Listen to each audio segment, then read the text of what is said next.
Bismillahirrahmanirrahim.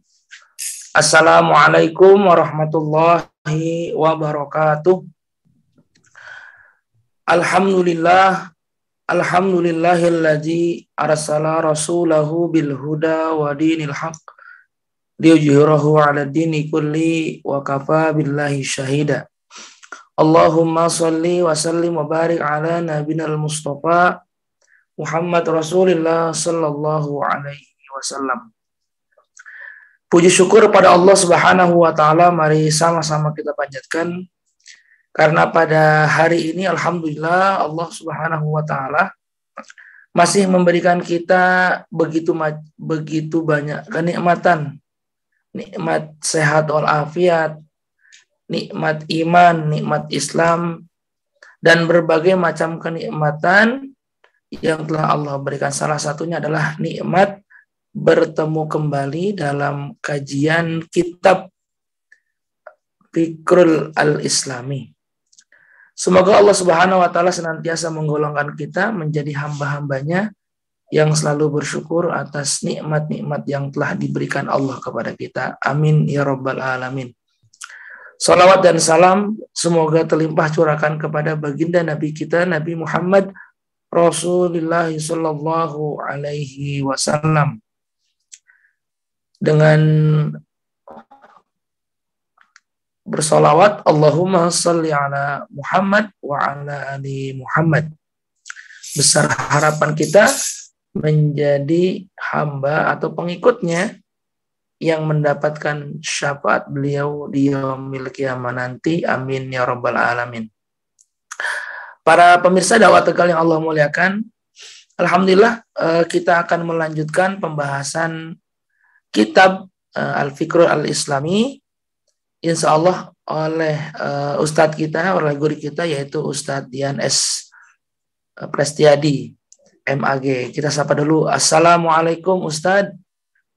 Waalaikumsalam warahmatullahi wabarakatuh. Insyaallah, ini Ustadz kita ini selalu cerah ini mukanya.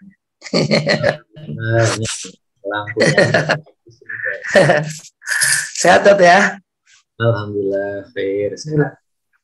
Baik, para pemirsa yang Allah muliakan, tanpa berpanjang kalam lagi, kita akan melanjutkan pembahasan kitab Al-Fikrul Al-Islami. Kita sampai pada bab tentang parameter perbuatan manusia atau standar perbuatan manusia.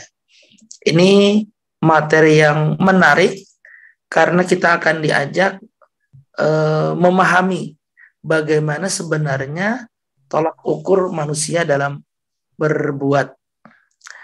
Sepenuhnya waktu kami persilahkan kepada Ustadz Yan, waktu dan tempat dipersilahkan. Monggo. Bismillahirrahmanirrahim. Assalamualaikum warahmatullahi wabarakatuh. Alhamdulillah. Alhamdulillahilladzi hadana li hadza wa ma kunna linahtadiya laula an hadanallah. Asyhadu an la ilaha illallah wahdahu la syarikalah wa asyhadu anna Muhammadan abduhu wa rasuluh la nabiyya wal rasula ba'da. Allahumma rzuqna fahman nabiyina wa hifdzal mursalin wa ilhamal malaikatil muqarrabin.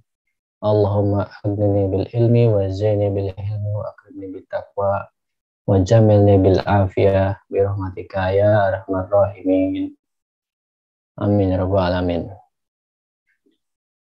Alhamdulillah, puji syukur kita panjatkan kepada Allah di kesempatan hari ini. Kita bisa kembali melanjutkan kajian kitab Al-Fikr Al-Islami karya Syekh Muhammad Ismail rahimahullah. Yang hari ini insya Allah kita akan bicara soal miqyasul a'mali, yaitu parameter perbuatan. Tak lupa salat dan salam juga kita sampaikan pada junjungan kita Nabi besar Muhammad Sallallahu Alaihi Wasallam, keluarga, sahabat tabiin, tabiut tabiin dan juga umatnya. Para pemirsa yang dirahmati Allah, pertama-tama saya ucapkan juga terima kasih buat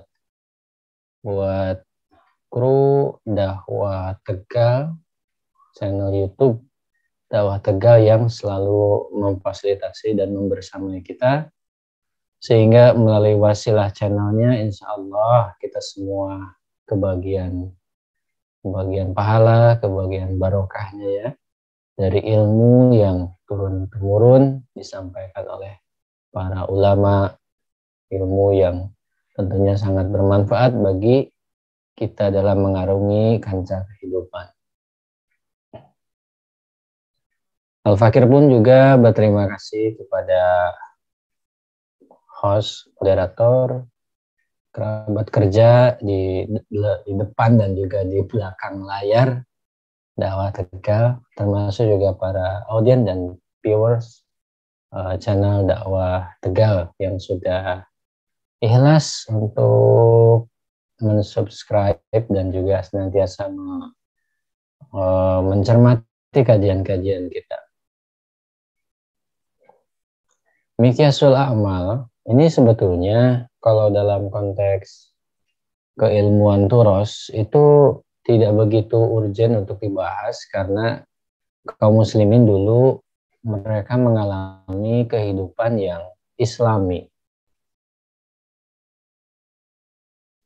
Adapun hari ini sebagian ulama masa kini membahas dan menyampaikan ulang mengenai miqyasul a'mal, standar atau parameter perbuatan di dalam kehidupan dunia ini. Tentunya dibahas atau dikaji, memang ini sangat urgen sekali. Kalau dibandingkan misalnya dengan generasi awal, kaum muslimin, ya para sahabat tabi'in misalnya, mereka semua itu sudah sangat paham sekali bagaimana perasaan bahwa semua amal mereka itu akan dihisab, itu hadir ke tengah-tengah kehidupan sehingga mereka tidak sembarangan dalam bertindak. Sehingga kaum muslimin generasi awal itu mereka betul-betul bertindak sesuai dengan syariah Islam, bertindak sesuai dengan standar yang jelas. Jadi mereka tidak ada standar yang nisbi, tidak ada standar yang relatif, semuanya jelas secara objektif dan juga secara konsekuen itu standarnya jelas. Melakukan ini kenapa, melakukan itu dalilnya apa, melakukan dan sebagainya, semuanya ada argumentasi syar'inya. Tapi beda cerita pasca misalnya keruntuhan kekuatan Islam, kaum muslimin hari ini mengalami loss of identity. Mungkin kata orang-orang Islamic Studies kayak gitu nyebutnya. Kehilangan identitasnya. Kehilangan ciri khas, gitu ya. Ciri khas mereka sebagai seorang muslim. Sehingga yang tersisa hanya kopiah, koko, dan sorban untuk menunjukkan identitasnya itu. Padahal identitas seorang muslim itu bukan sekedar itu, tetapi berbicara soal fikrah, berbicara soal pemikirannya, ya, dan juga thariqah, berbicara soal metode kehidupan. Sebagaimana mungkin sudah pernah kita kaji di 2 edisi sebelumnya ya, mengenai Islam thariqah muayyanah fil ais, bahwa Islam itu suatu metode kehidupan yang berbeda dari kehidupan yang lainnya. Jadi Islam punya identitas. Kaum muslimin punya ciri khas sehingga bisa dibedakan antara umat yang satu dengan yang lain, dan sangat spesial tentunya ajaran Islam membuat umatnya pun menjadi spesial. Tapi hari ini kaum muslimin itu dibombardir, diserbu oleh berbagai macam pemikiran, budaya, standar hidup dan sebagainya, sehingga kaum muslimin itu terasa seperti siapa mereka ini, tidak begitu kelihatan kiprahnya di dalam kehidupan, karena akhirnya mereka ya seperti itu ya. Apalagi sampai-sampai ada dulu seorang tokoh pembaharu yang katanya pembaharu itu sampai-sampai menyebutkan mengenai adagium yang mungkin agak sedikit populer pada masa 90-80-an ya, yang dia bilang bahwa aku pergi ke barat gitu. Aku pergi ke barat, yang aku lihat Islam. Aku pergi ke Arab, yang aku lihat bukan Islam gitu. Kurang lebih seperti itu. Mereka pergi ke barat gitu ya.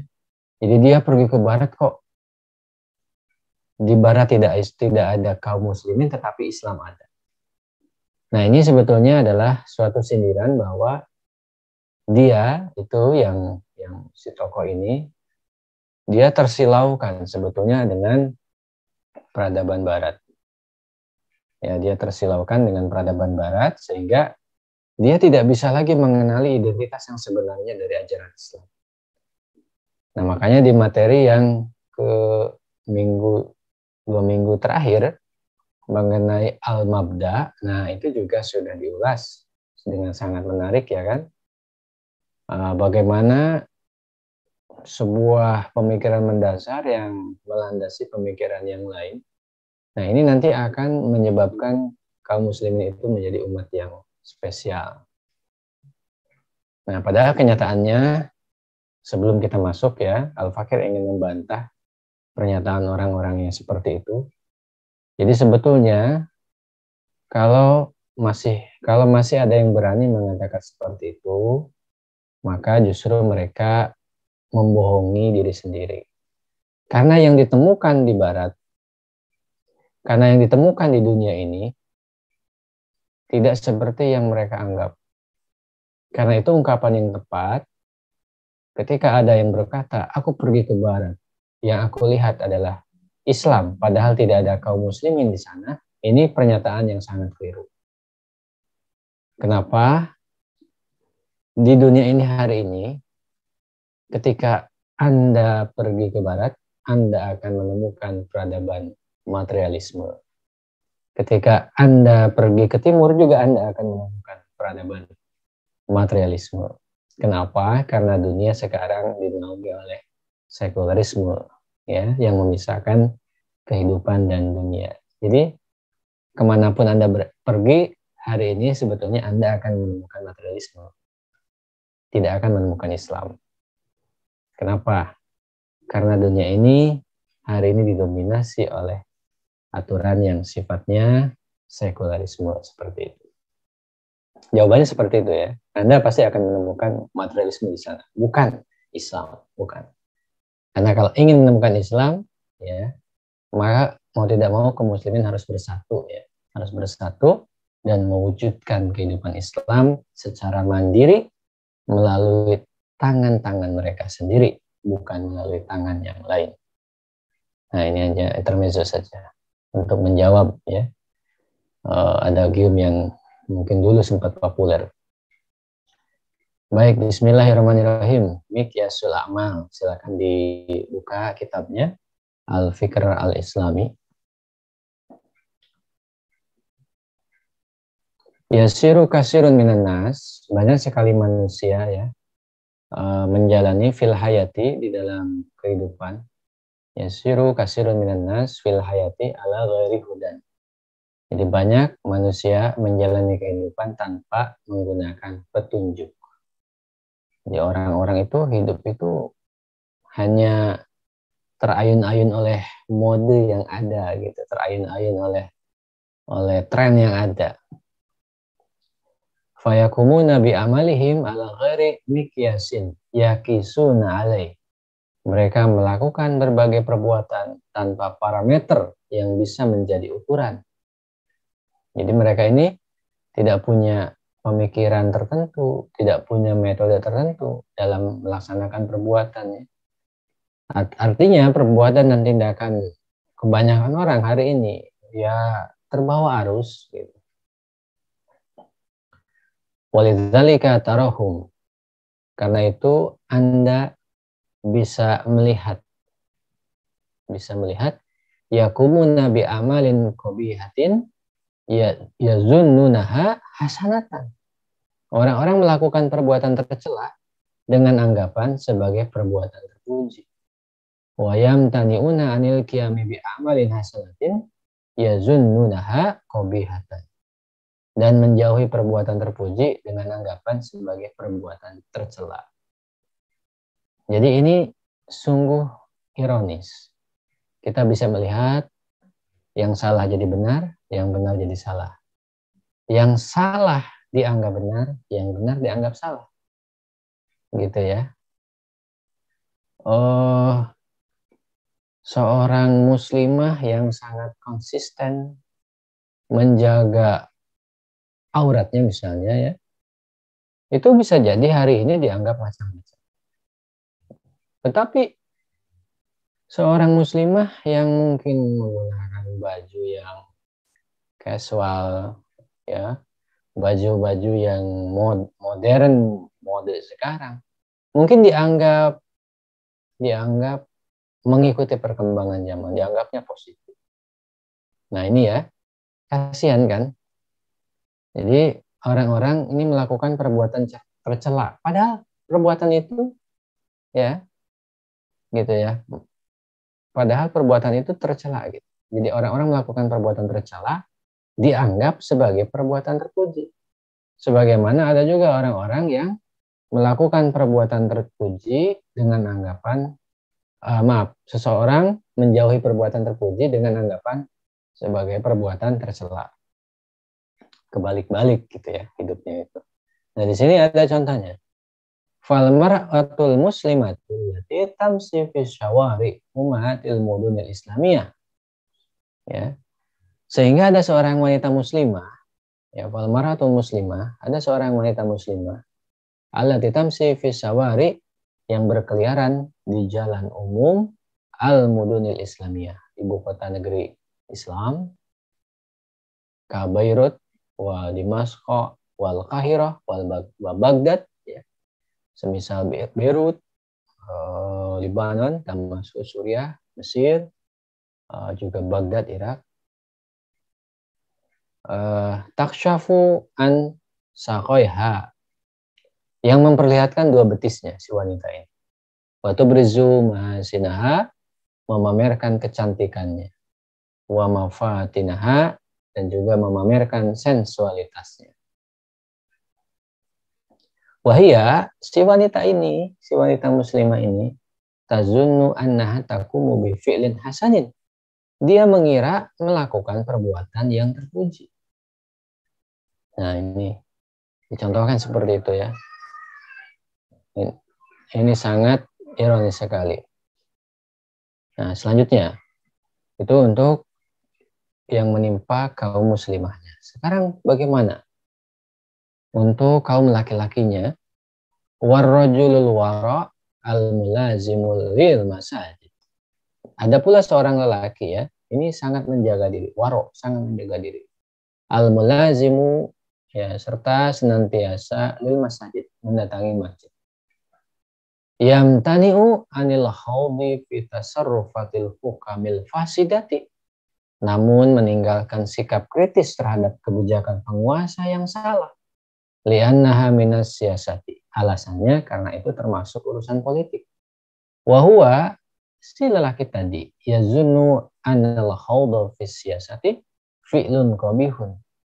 Artinya dia mengira terlibat urusan politik termasuk perbuatan tercela. Nah, Ini ada dua contoh yang sangat menarik. Yang pertama mengenai wanita yang membuka auratnya, itu dia anggap perbuatan baik pada makhluk, sebagaimana ada lelaki yang kelihatan sangat soleh, tetapi dia menjauhi dunia politik, menjauhi siasat, tidak mau kritis terhadap penguasa yang salah misalnya. Dan dia anggap politik itu kotor, padahal Islam mengatur urusan politik, ya kan? Nah, ini sangat ironis sekali ya, sangat ironis sekali. Nah, maka mu'allif rahimahullah di sini dengan sangat tegas dan gamblang menyebutkan letak keanehan dan letak kesalahan dua sosok tersebut. Wa hadzal mar'atu wa hadzal rajul waqa'a fil ismi. Wanita dan laki tersebut jelas terjerumus dalam dosa, kata mu'allif rahimahullah. Fa kasafat ya aurataha. Si wanita dia berdosa karena membuka auratnya. Padahal aurat ini sudah standar dalam ajaran Islam. Walam yahtamma wa huwa bi amril muslimin. Dan si lelaki tidak peduli dengan urusan kaum muslimin. Nah, ini dua hal ini ya. Dua hal yang dilakukan oleh dua sosok ini, dua orang ini, disebutkan alasan.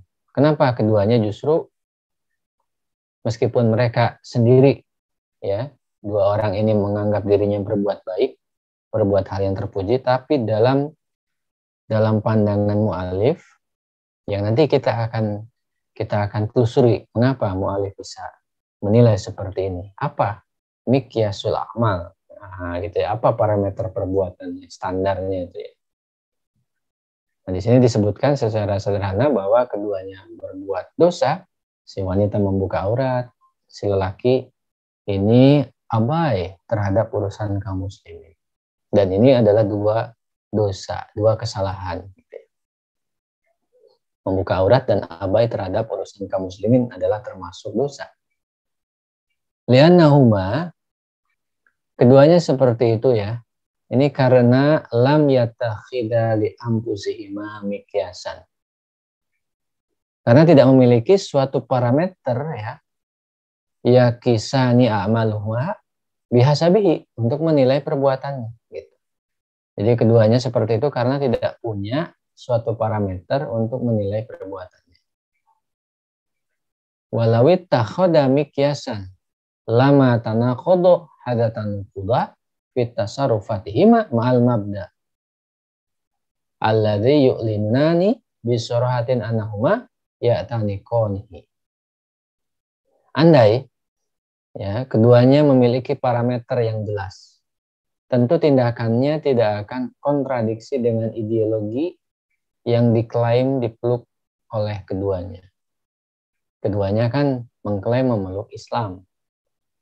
Ya, keduanya mengklaim memeluk Islam. Tetapi meskipun keduanya mengklaim memeluk Islam, katakanlah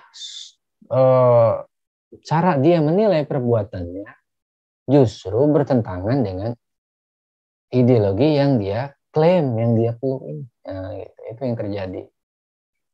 Itu artinya apa? Artinya keduanya tidak punya parameter dalam menilai perbuatannya. Buktinya apa? Buktinya ajaran Islam yang mereka peluk, yang mereka katakanlah yang mereka klaim beragama dengan agama Islam tersebut, nah ternyata tidak digunakan untuk menilai hukum perbuatan tadi itu. Ini kan kontradiksi dengan ajaran atau ideologi yang mereka klaim, yang mereka peluk seperti itu. Jadi ada orang Islam, tetapi tidak menggunakan Islam dalam menilai aurat, dalam menilai urusan kaum muslimin. Nah, baik selanjutnya, Iwan Fillah. Walidzalika, karena itulah, karena labu dalil insan, manusia itu harus memiliki parameter, ya. Karena labu dalil insan, manusia itu harus min mikyasin yakisu a'malahu alaih hatta ya'rifa haqiqatal amali qabla an yuqdima alaih. Jadi karena itu manusia ini harus punya parameter untuk menilai perbuatannya sehingga dia bisa mengetahui kebenaran suatu perbuatan atau realitas suatu perbuatan sebelum dia bertindak, sebelum dia melakukan perbuatan tersebut. Dari apa? Dari contoh, ya, dua contoh orang tadi.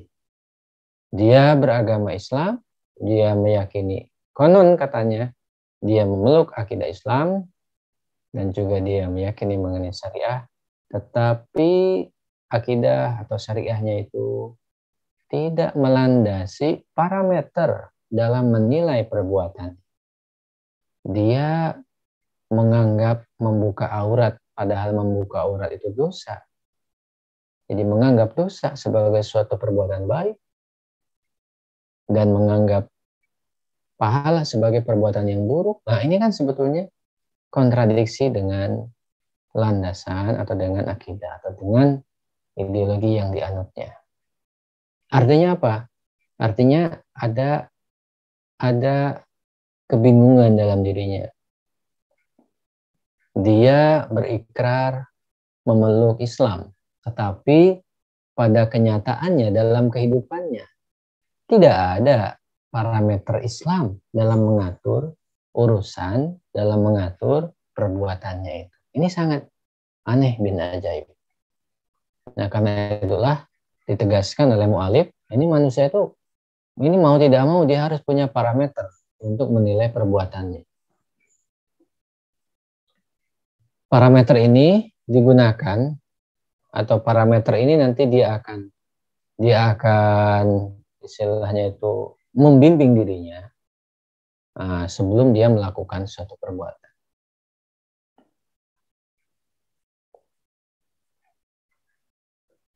Dengan to the point, Syekh Muhammad Ismail rahimahullah, penulis kitab Al-Fikr Al-Islami ini, dengan sangat to the point, beliau menjelaskan kepada kita. Wal Islamu qad ja'ala lil insani mikyasan yakisu alaihil asya'a. Islam menentukan suatu parameter bagi manusia dalam menilai segala sesuatu. Pernyataan ini bukan suatu ungkapan tanpa argumentasi, karena ini sudah kita buktikan pada beberapa materi sebelumnya ya, baik materi Al-Mabda maupun materi Al-Islam Thariqah Mu'ayyanah fil Ais, itu sudah ada. Jadi kalau ingin lebih detail lagi, kenapa kok istilahnya itu Islam ya bisa mencampuri kehidupan kita, atau mengapa Islam itu bisa memberikan katakanlah aturan, ya kan, dulu kan ada ungkapannya kan. Jadi Islam itu tidak mengekang pribadi manusia, tetapi mengatur, membatasi dengan pemikiran tertentu dalam berbuat.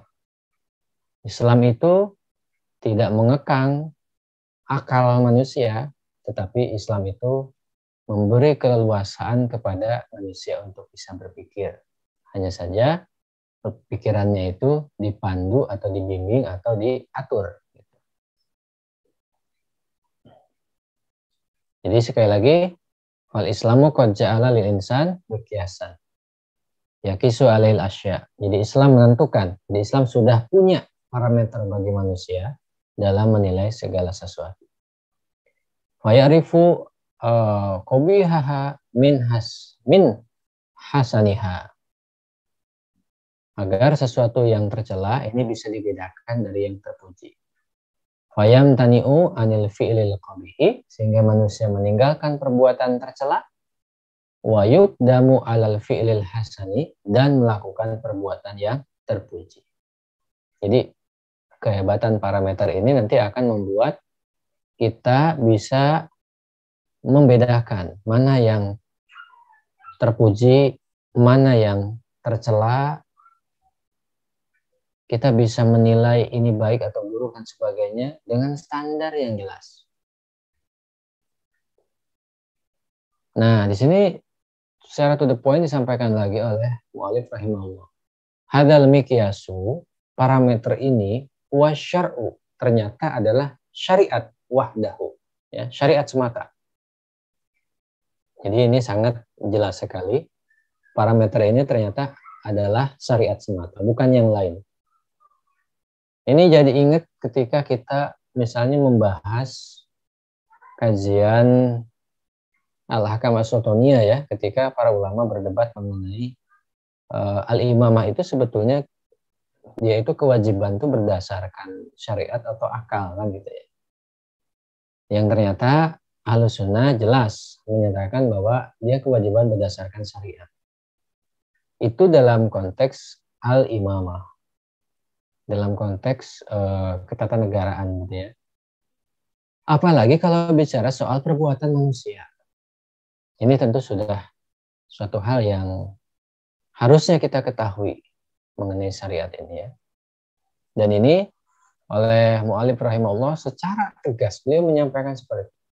Jadi parameter yang benar, jadi satu-satunya parameter yang tepat bagi kita seorang muslim, ini adalah syariat untuk menilai tadi perbuatan terpuji dan juga perbuatan tercela. Yang mana terpuji, yang mana tercela itu hanya syariat, tidak bisa yang lain. Fama hasanahu syar'u minal af'ali wal hasan. Jadi segala perbuatan yang dinyatakan terpuji oleh syariat, maka itulah perbuatan yang terpuji. Wama qabahu syar'u wal qabihu. Dan segala perbuatan yang dinyatakan tercela oleh syariat, maka itulah perbuatan yang tercela. Tapi kan tidak segampang itu. Nah, mungkin ada yang menyanggah, tapi kan tidak segampang itu. Apa-apa harus pakai syariat lagi, pakai syariat lagi. Nah, justru yang sebenarnya itu umat Islam diajarkan untuk mengubah keadaan, bukan diwarnai oleh keadaan. Nah, inilah gambaran suatu generasi yang kuat. Generasi yang hebat itu yang dia mampu mengubah keadaan, bukan diubah oleh keadaan, apalagi terbawa arus oleh keadaan. Tapi kan sekarang orang-orang menggunakan parameter yang lain dalam kehidupannya. Kalau saya tidak menggunakan parameter yang sama dengan yang lain, maka akan terjadi benturan parameter. Mungkin seperti itu ada yang bertanya.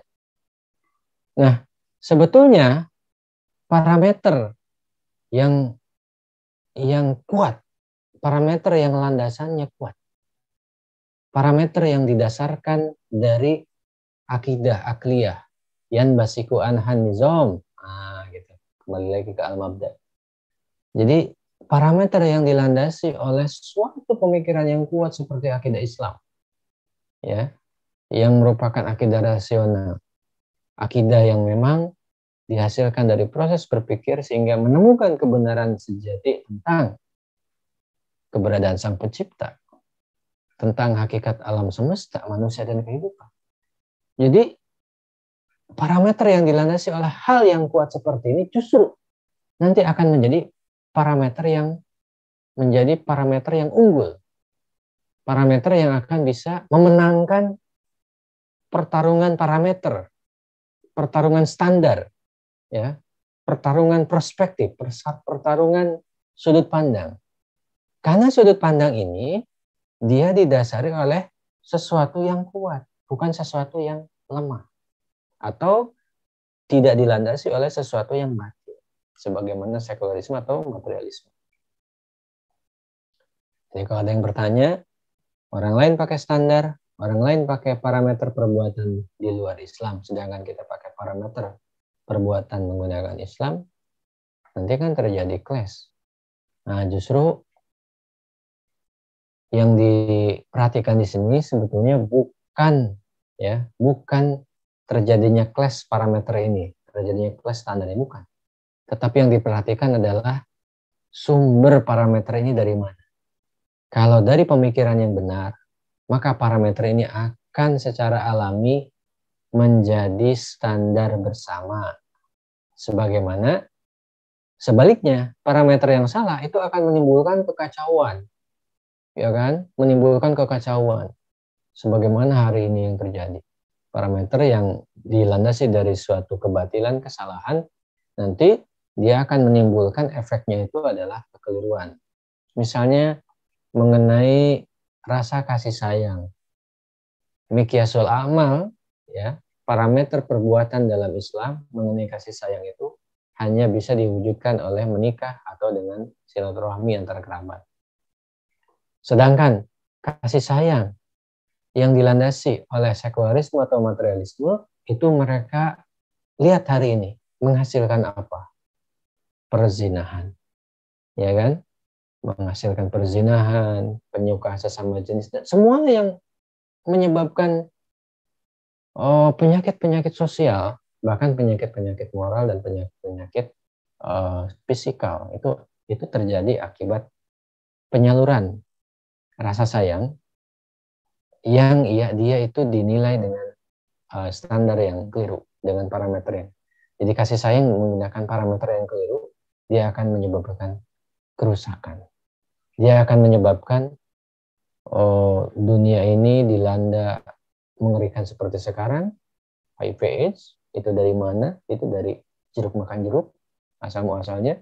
Nah, lihatlah yang terjadi hari ini. Parameter perbuatan seperti itu yang tidak dilandasi akidah Islam, tidak dilandasi Islam, ternyata menghasilkan kerusakan. Apakah perlu menunggu lebih lama lagi kerusakan ini terus? Apakah perlu kerusakan ini sampai kepada kita? Maka segera kita harus meriset miqyasul amal kaum muslimin hari ini menjadi miqyasul amal yang benar, yaitu miqyasul amal parameter perbuatan yang menyandarkan kepada syariah semata, bukan kepada yang lain. Ketika dalam Islam menikah itu baik, nah maka kita anggap baik. Sedangkan dalam peradaban kapitalisme, menikah itu buruk karena akan menghambat produktivitas. Makanya mereka memunculkan yang namanya macam-macam istilah, yaitu pokoknya intinya sex before married atau nauzubillah lah pokoknya. Nah, jadi iman fillah, kita akan lihat sekarang parameter yang benar, parameter yang keliru itu akan menghasilkan seperti apa. Jadi ada ekses, ya ada ekses dari penggunaan parameter tertentu bagi kehidupan, bagi perilaku kita. Kalau perilaku kita dilandasi parameter yang benar, yaitu syariat, akan menghasilkan kebaikan tentunya. Sedangkan parameter yang dia dilandasi dari kebatilan, maka akan menghasilkan perbuatan atau ekses yang negatif. Walaupun pada awalnya kita akan melihat parameter dari Islam ini seolah-olah mengekang apa. Tapi namanya akal manusia, dia hanya melihat apa yang nampak hari itu, lahiriah, tidak bisa berpikir panjang ke depan. Tapi ternyata, alhamdulillah, contoh misalnya, miqyasul amal, parameter perbuatan dalam berniaga. Dalam Islam misalkan riba diharamkan. Baru hari ini ketahuan bahwa ternyata suatu negara yang menghilangkan riba atau yang meminimalisir riba dalam transaksinya itu menyebabkan ekonomi real terjadi dan distribusi ekonomi yang luar biasa. Kesejahteraan bisa merata. Sedangkan yang berpatokan kepada ribawi itu malah menyebabkan siklus krisis tahunan, ada per sekian tahun dan sebagainya. Kita juga memperhatikan ya perdebatan para ekonom hari ini. Nah itu iwan fillah. Jadi sekali lagi, hadzal miqyasu, parameter ini ternyata adalah wasyar'uah, ya, syariat semata. Wa ma hasana syar'u minal af'al huwal hasan. Jadi segala perbuatan yang dinyatakan terpuji oleh syariat, maka itulah perbuatan yang terpuji. Wa ma qabahu syar'u huwal qabih. Dan segala perbuatan yang dinyatakan tercela oleh syariat itulah perbuatan yang tercela. Nah, dari sisi strategis, ikhwan fillah, di sini disampaikan oleh mu'allif rahimahullah. Jadi sebelum bicara soal benar dan salah misalnya ya, maka kita lihat di sini. Sangat menarik sekali mu'allif menyatakan begini. Wa hadzal miqyasu daimiyun. Jadi parameter ini sifatnya tetap, daimiyun ya. Daimiyun, sifatnya tetap. Fala yusbihul hasanu qabihan. Sehingga sesuatu yang terpuji tidak akan menjadi tercela. Wala yatahawwalul qabihu ilal hasanin. Demikian sebaliknya. Sesuatu yang tercela tidak akan berubah menjadi terpuji. Bal maqalahu anu syar'u hasanan yabqa hasanan. Bahkan perbuatan yang dinyatakan syariat sebagai terpuji akan terpuji selamanya. Wa maqala syar'u anhu qabihan yabqa qabihan. Dan perbuatan yang dinyatakan syariat sebagai tercela akan tercela selamanya. Misalnya di Eropa sana, pada awalnya minuman keras itu mereka legalkan. Tapi ketika minuman keras itu menyebabkan terjadinya kriminalitas tinggi gitu ya. Kriminalitas tinggi sampai terjadi pembantaian, pembunuhan dan sebagainya akibat dari minuman keras, maka akhirnya negara Eropa berbondong-bondong melarang minuman keras bagi orang yang belum dewasa, misalnya. Tuh, lihat. Standar mereka dalam menilai sesuatu itu baik dan buruk berubah-ubah. Ya, mengikuti perkembangan, katakanlah mengikuti budaya yang ada, mengikuti efek negatif yang ada. Padahal dalam Islam 1400 tahun yang lalu, yang namanya minuman keras diharamkan hingga hari ini dan selamanya, tidak akan pernah statusnya berubah menjadi halal. Karena termasuk qat'i, ayat-ayat yang qat'i. Jadi kalau dalam Islam itu lebih 1400 tahun yang lalu sudah diharamkan. Dulu orang Eropa misalnya, dia membebaskan itu, legalkan minuman keras. Kita dari dulu sudah mengharamkan. Mereka menganggap, wah gitu kan, bukannya ada manfaatnya minuman keras. Dan ternyata kelihatan. Sekarang mereka berubah hukumnya itu hanya gara-gara terjadi banyak kerusakan. Coba kalau mengikuti ajaran Islam. Coba kalau mereka mengikuti parameter perbuatan dalam Islam tadi. Tentu tidak akan berubah-ubah aturan yang mereka buat. Nah ini ya, itu contoh tuh sederhananya seperti itu.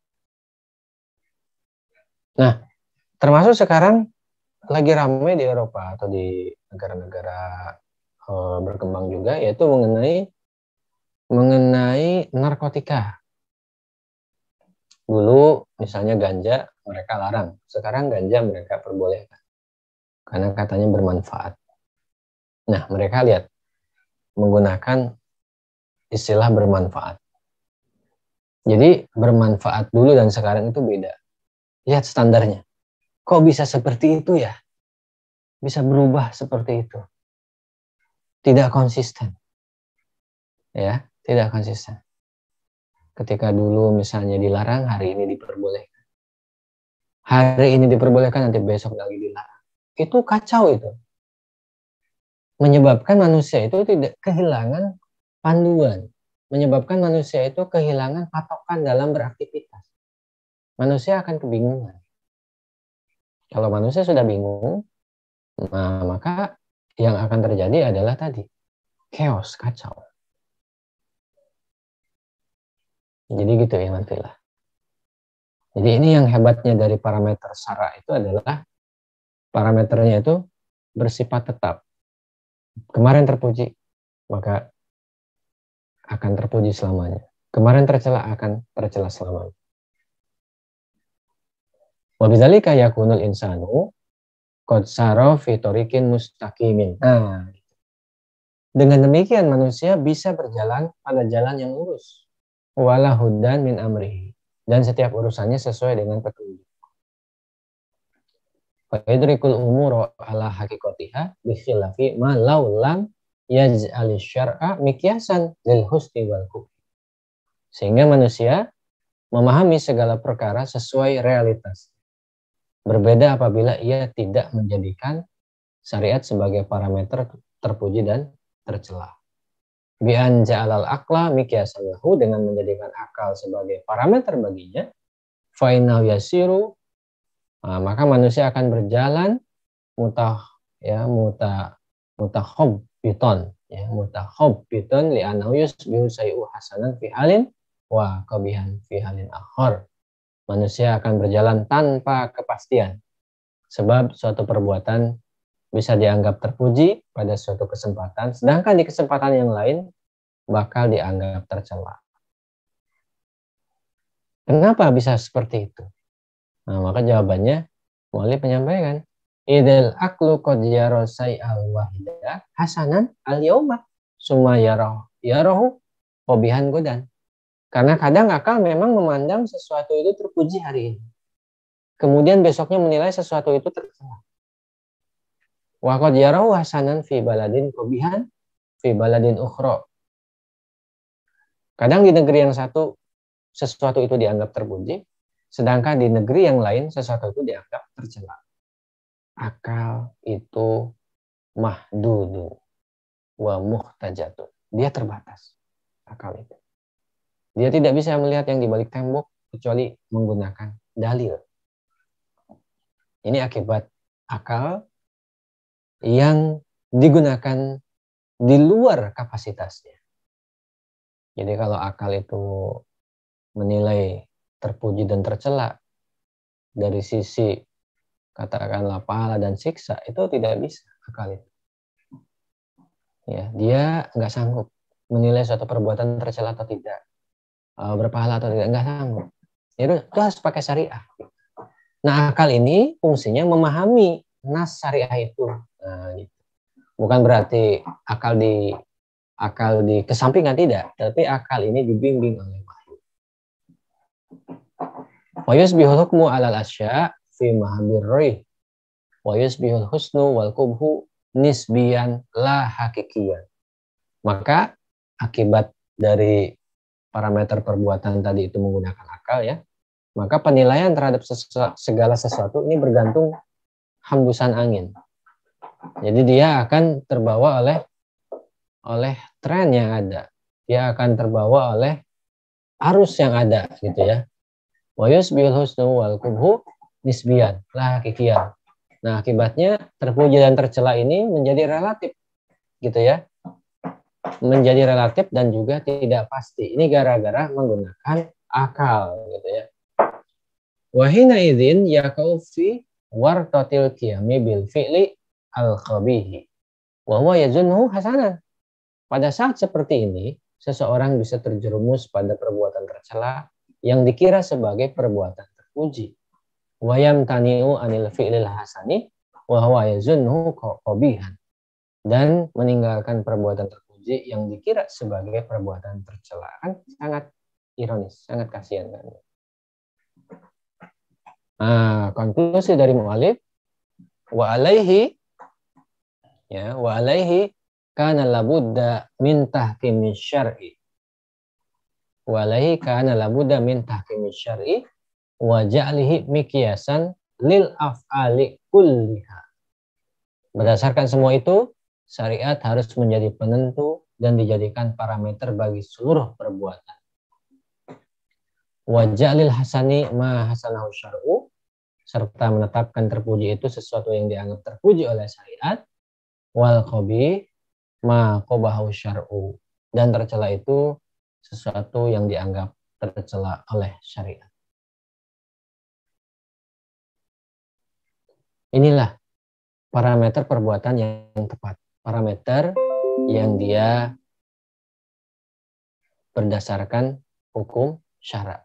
Nah, parameter berdasarkan hukum syara itu dia akan mewujudkan kepastian hukum, ya, mewujudkan kepastian hukum, mewujudkan keadilan juga jelas, dan yang pasti dia tidak akan membuat bingung manusia, karena apa yang dinyatakan itu tercela selamanya menjadi tercela, apa yang dikatakan itu terpuji selamanya akan menjadi terpuji. Lebih dari itu, standar syariah ini yang menjadi parameter bagi perbuatan, insya Allah secara i'tiqadi akan menghasilkan maslahat, ya, menghasilkan maslahat fid dunya wal akhirah.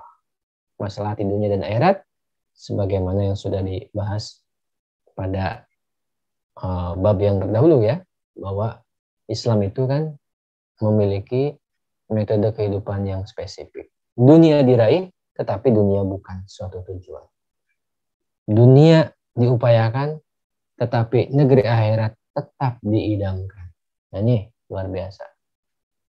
Wallahu a'lam bishawab.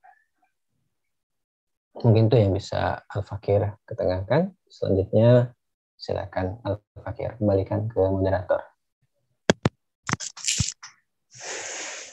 Baik.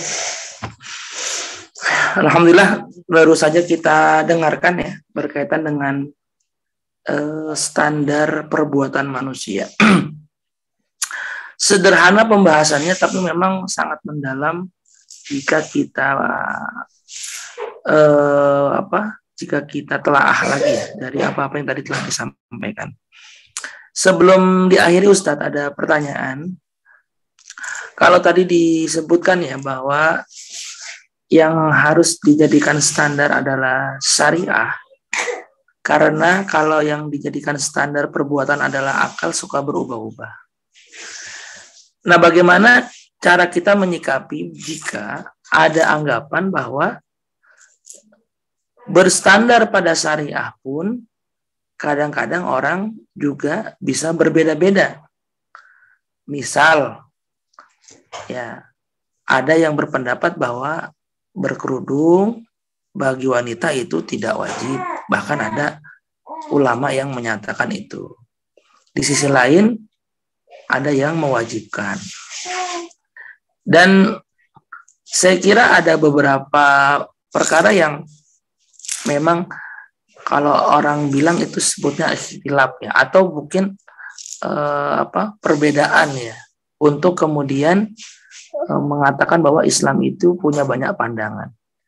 Nah, bagaimana cara kita menyikapi jika ada yang berpandangan bahwa Islam itu yang penting kita pemahaman kita gitu, nggak harus berseragam. Nah, bagaimana Ustadz untuk menyikapi hal sedemikian?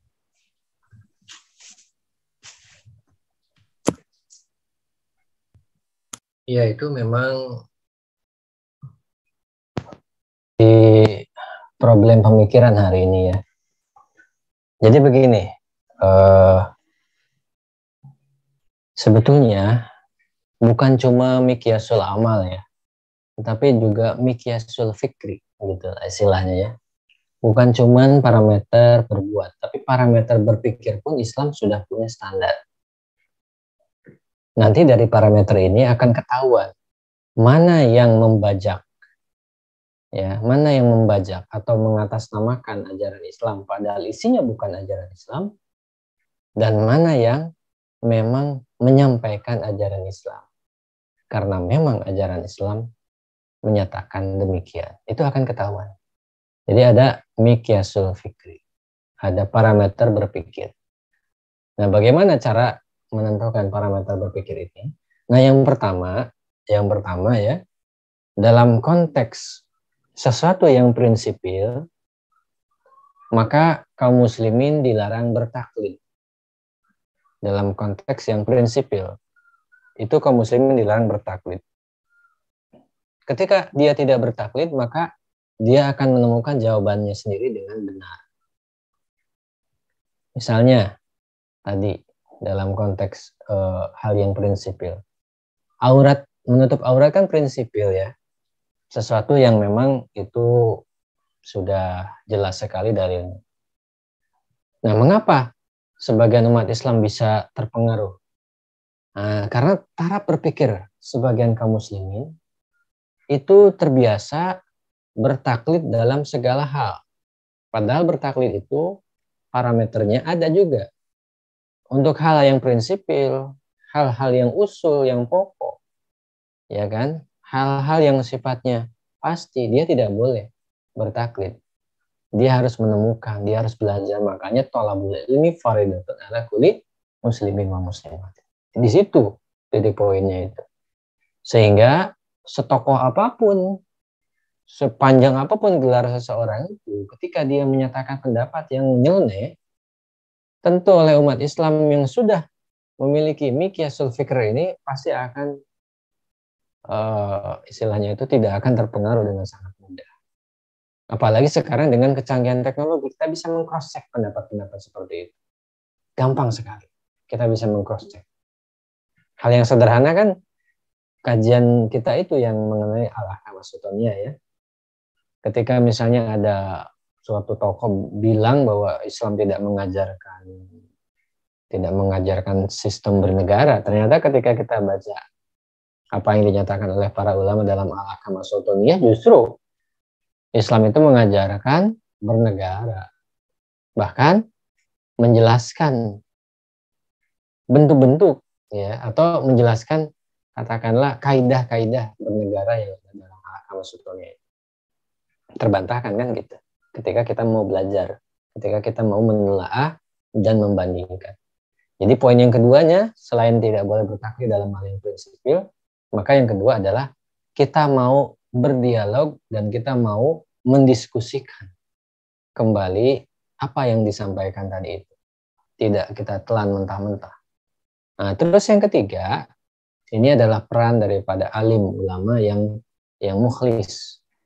Ini untuk tidak menyembunyikan ilmu dan untuk melakukan argumentasi pembanding yang sahih, yang rajih terhadap pendapat-pendapat tersebut.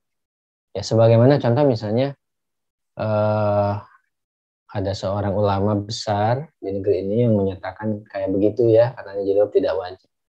Tapi ternyata alhamdulillah pernyataan ini sudah dibantah oleh para ulama besar lain yang itu juga sudah menjelaskan dengan dalil yang detail. Itu sudah alhamdulillah. Ya, misalnya di kalangan ulama Al-Azhar juga sudah menyampaikan hal ini. Kalangan ulama Al-Azhar menyampaikan bahwa pendapat orang yang menyatakan jilbab tidak wajib, meskipun dia adalah alumni Al-Azhar, itu pendapat pribadi. Al-Azhar secara umum menyatakan bahwa jilbab wajib. Itu sudah ada pernyataan yang seperti itu. Sudah kita tinggal searching, sudah banyak alhamdulillah para ulama yang mukhlis yang menyatakan, yang menjelaskan seperti itu. Nah, terus yang selanjutnya adalah umat Islam itu membutuhkan katakanlah suatu kebangkitan berpikir. Nah, gitu. Suatu kebangkitan berpikir. Jadi umat Islam ini harus kembali lagi menapaki kemampuan intelektualnya yang tinggi. Yaitu dengan cara apa? Dengan cara terus menelaah berbagai macam literatur yang disampaikan oleh ulama terdahulu. Sehingga tidak bisa dibohongi sebagaimana hari ini. Gitu ya. Nah, mungkin itu beberapa tipsnya ya. Walaupun pada kenyataannya pendapat yang seperti itu sudah dibantah oleh banyak ulama. Hanya saja begini, kadang-kadang ada pendapat yang menyeleneh. Seolah-olah pendapat ini kuat ya, seolah-olah. Tetapi sebetulnya pendapat ini lemah. Dia seolah kuat itu karena di backing oleh media saja, di blow up saja gitu. Padahal nggak ada apa-apanya dengan anak santri baru masuk aja gitu pemikiran sebenarnya. Contoh sederhana kayak kemarin itu dulu ya, yang ada orang yang menulis mengenai milkul yamin, nah, kalau tidak salah ya, ada yang kayak begitu. Dengan alasan itu maka istilahnya itu ya pernikahan itu ya ada juga gitu orientasi di luar pernikahan. Nah, gitu katanya. Ya, tapi kan kalau kita baca kitab standar Sapina apa udah lewat itu yang kayak gitu. Jadi seolah-olah pendapat ini mendapat dukungan, padahal bukannya mendapat dukungan sebetulnya, tapi hanya mendapat panggung.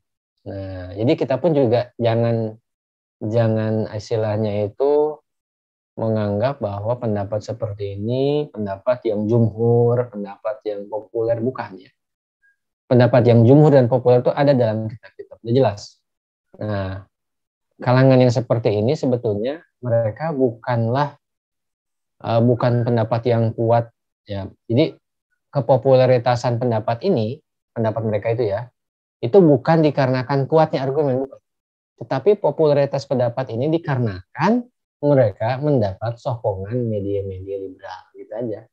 Jadi seolah-olah seperti yang wah gitu. Padahal tinggal dibaca Sabrina aja lewat itu pendapat kayak gitu.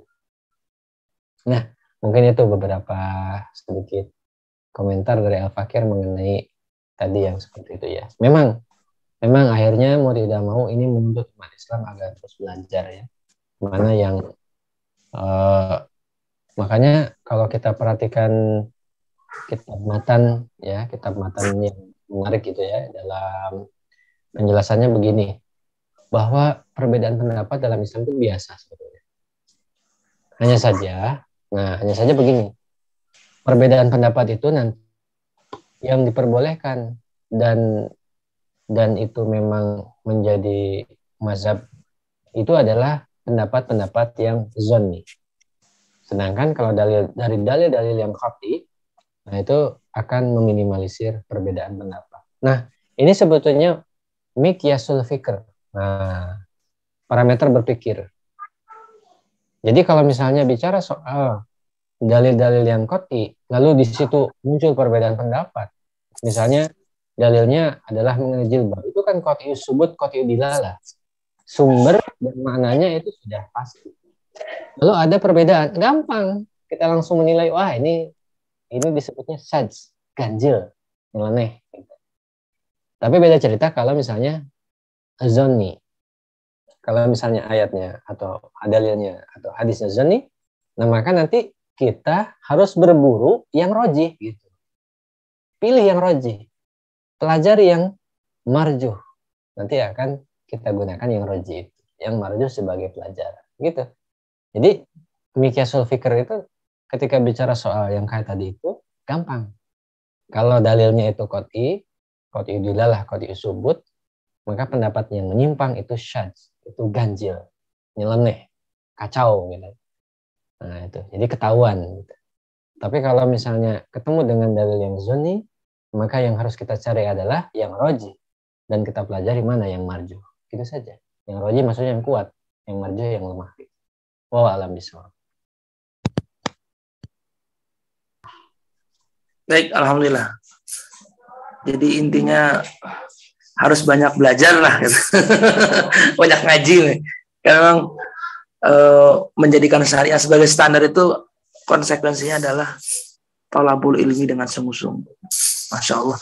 Baik, terima kasih Ustadz atas penjelasan dan jawaban yang tadi telah disampaikan. Para pemirsa dakwah Tegal yang Allah muliakan, alhamdulillah kita ada di penghujung acara. Semoga apa-apa yang telah disampaikan dalam pembahasan standar perbuatan manusia pada kajian kitab hari ini memberikan banyak manfaat bagi kita, dan semoga Allah Subhanahu wa taala memberikan keberkahan bagi guru kita yang alhamdulillah istiqomah untuk membersamai kita di channel ini dalam kajian Fiqhul Islami. Dari kami sekian, mohon maaf bila ada kekurangan. Kita akhiri dengan membacakan hamdalah bersama-sama. Alhamdulillahirabbil alamin, dan doa akhirul majlis. Subhanaka Allahumma wa bihamdika asyhadu an la ilaha illa anta astaghfiruka wa atubu ilaik. Sampai berjumpa pada kajian kitab 2 pekan yang akan datang. Billahi taufiq wal hidayah. Wassalamualaikum warahmatullahi wabarakatuh.